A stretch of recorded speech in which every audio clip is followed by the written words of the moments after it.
மல்லிய பார்த்துட்டு தான் போவேன் அப்படின்ற மாரி சொல்லி, விஜய் இருந்துட்டு இப்போ இங்கேயே டேரா போட ஆரம்பிச்சுட்டாரு. இப்போ விஜய்க்கு ஏதோ ஒரு உண்மை தெரிய வந்திருக்கு அப்படின்னு சொல்லிட்டு, மல்லிக்கு டவுட் வர ஆரம்பிச்சுருச்சு. இதுக்கு மேல விஜய வந்து பொய் சொல்லி நம்மளால ஏமாத்த முடியாது அப்படின்றத புரிஞ்சுக்கிட்டாங்க. அதுவும் இல்லாம எப்படியாச்சும் சீக்கிரமா வந்து விஜய போய் பார்த்துரணும் அப்படின்ற மாரி சொல்லி, மல்லியும் வேக வேகமா கிளம்பி வராங்க.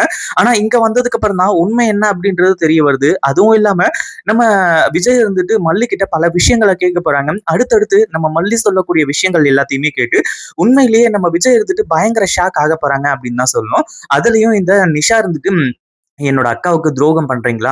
அப்படின்ற மாரி விஜய உண்டு இல்லன்னு பண்றது மட்டும் இல்லாம, அடுத்ததா வந்து நம்ம மல்லிகிட்டயும் வந்து கேட்கறாங்க. இப்படி ஒரு பொண்ணோட வாழ்க்கைய வந்து நீ கெடுக்குறியே! உனக்கு ஏதாச்சும் மூலகல்லன்னு எதனா இருக்கா? இல்லையா? அப்படி இப்படின்ற மாரி சொல்லி கேட்டுட்டு இருக்காங்க. ஆனா அந்த ஒரு நேரத்துல விஜய் இருந்துட்டு அவ்ளோ கோவத்தோட, அவ்ளோ ஆத்திரத்தோட இந்த நிஷா கிட்ட பேசுவாங்க அப்படின்னு கொஞ்சம் கூட எதிர்பார்க்கவே இல்ல. ஏன்னா ஏற்கனவே விஜய் வந்து பயங்கரமான ஒரு டென்ஷன்ல இருந்துட்டு இருக்காரு. அவர இன்னும் மேலும் மேலும் டென்ஷன் பண்ணா இன்னும் தான் கோவம் ஆகும். அதுவும் இல்லாம நம்ம மல்லிய இப்படி எல்லாம் கேட்டதுக்கு அப்புறமா உண்மையிலேயே விஜய் கோவப்படுறது எல்லாருக்குமே ரொம்ப சந்தோஷமா இருக்கு.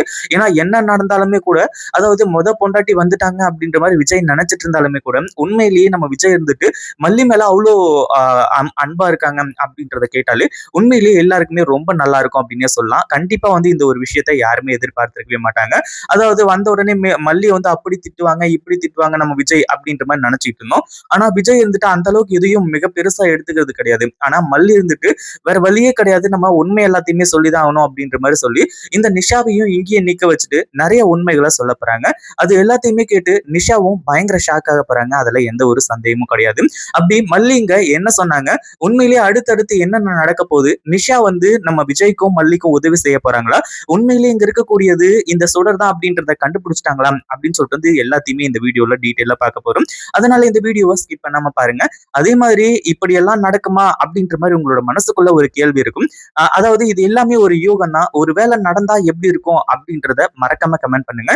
சரி இப்படியெல்லாம் போயிட்டு இருக்கும்போது, ஒரு பக்கம் நம்ம விஜய் ரொம்ப நேரமா வெயிட் பண்ணிட்டு இருக்காங்க. அந்த ஒரு டைம்ல தான் இந்த நிஷா மாஸ் என்ட்ரி குடுத்து விஜய வந்து உண்டு இல்லன்னு பண்ணிட்டு இருக்காங்க. அதாவது ஏற்கனவே விஜய் இருந்துட்டு அந்த ஒரு ஃபோட்டோ பார்த்ததுக்கு அப்புறம் தான் அதாவது வாய்ஸ் மெசேஜ் நம்ம மனோகர் ரொம்பவே தந்திரமா அனுப்புனாரு. இதெல்லாம் பிரச்சனையே கிடையாது. ஆனா அந்த ஃபோன் சுடர் கிட்ட இருந்துருச்சு அப்டின்னா, கண்டிப்பா அது யாரு, என்ன, ஏது அப்டின்ற மாரி யோசிச்சு கடைசில வந்து இந்த சுடர் இருந்துட்டு அங்க வந்து ஏதாச்சும் தப்பு பண்ண வாய்ப்பு இருந்திருக்கு. ஆனா விஜய் கிட்ட ஃபோன் இருந்ததுனால எல்லாமே இவங்களுக்கே பேக் ஃபயர் ஆக ஆரம்பிச்சுருச்சு. அதுவும் இல்லாம அந்த இதுல வந்து ஃபோன் பண்ணி அது மட்டும் இல்லாம யாரு என்னன்னு விசாரிச்சு கடைசியில மல்லியும் மனோகர் தான் இந்த வேலையை பார்த்திருக்காங்க அப்படின்ற ஒரு விஷயம் தெரிஞ்சதுனால தான் விஜய் இங்கேயே உட்கார்ந்துட்டாரு. அதாவது எவ்வளவு நேரம் ஆனாலும் சரி மல்லியை பார்த்துட்டு தான் போவேன் அப்படின்ற மாதிரி சொல்லி அதாவது விஜய் வந்து எவ்வளவு நேரம் ஆனாலும் சரி இங்கேயே இருப்பேன் அப்படின்ற மாதிரி சொல்றாங்க.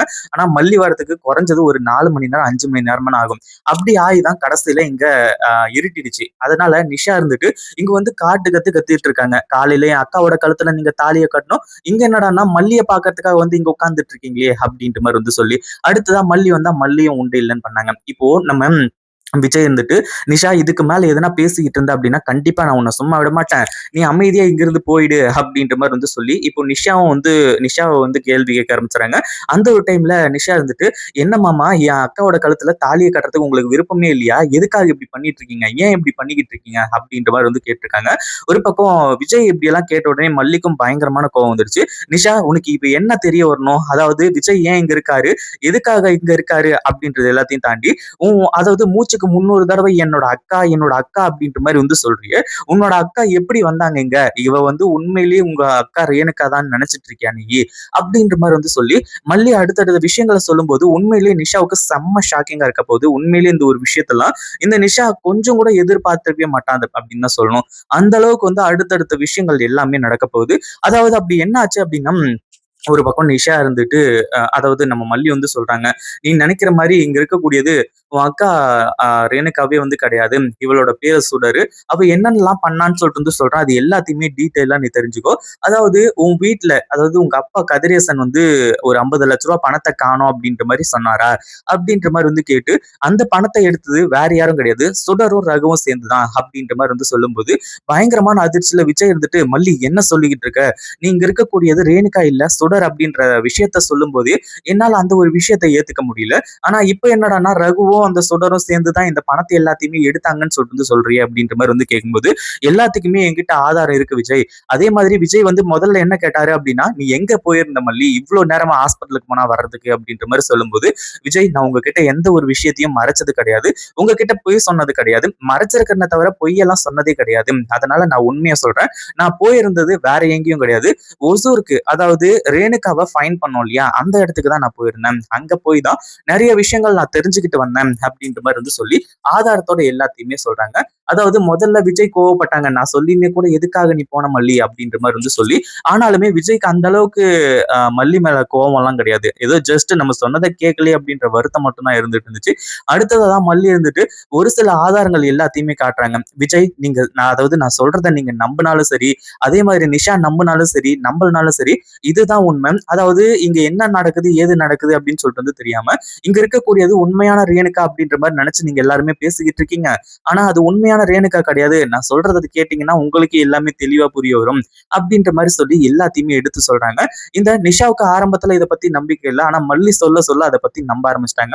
அப்போ இங்க இருக்கக்கூடியது என் அக்கா இவங்க ரேணுகா கிடையாது அப்படின்ற மாதிரி சொல்லி அதிர்ச்சியோட கேட்க போய் கடைசியில இப்போ நிஷா இருந்துட்டு இது உண்மையிலேயே என்னோட அக்கா இல்ல அப்படின்னா வேலையா நான் தான் விஜய் மாமா கிட்ட இருந்து பிரிப்பேன் அப்படின்ற மாதிரி சொல்லி அடுத்துதான் அந்த ஒரு விஷயத்த கன்ஃபார்ம் பண்றதுக்காக இன்னும் சில விஷயங்கள் செய்ய போறாங்க. இந்த வீடியோ பிடிச்சிருந்தா லைக் பண்ணுங்க, ஷேர் பண்ணுங்க. இப்பதான் நம்ம சேனலுக்கு ஃபர்ஸ்ட் டைம் வரீங்க அப்படின்னா கீழ இருக்க சப்ஸ்கிரைப் பட்டனை பிரஸ் பண்ணிக்கோங்க.